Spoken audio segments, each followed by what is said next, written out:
Background information. Decolonization in Africa started in 1945 and ended around 1960.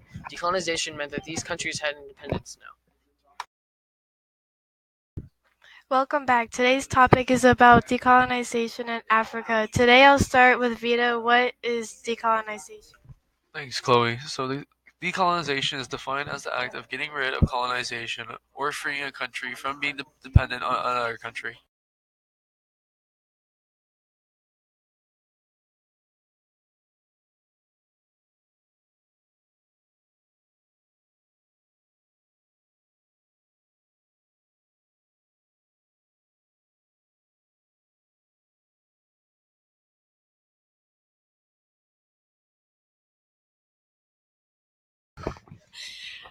I'll also add that the British African colonies had supported for their allies. They were against the Axis powers. This became a problem for some powers. The German propaganda had the defiance of British rule.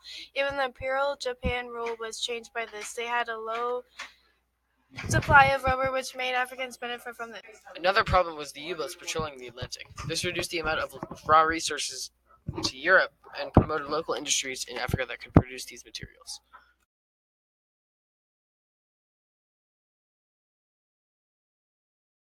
This created towns, and once existing towns doubled in size. As these towns grew, so did the industries around them.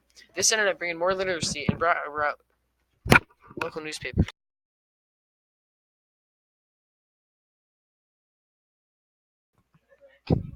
Fun fact, France still has territory in Africa today. All of these places above still pay taxes for France today.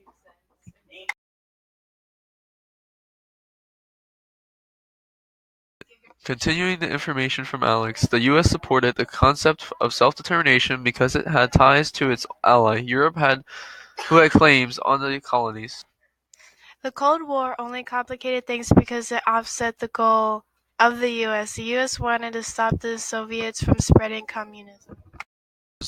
There was no one specific way that decolonization happened. Each was different in causes and effects. In some ways, it was peaceful, and in some ways, it wasn't.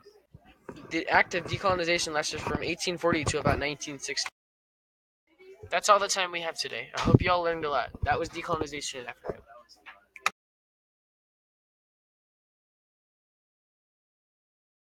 Created using Powtoon.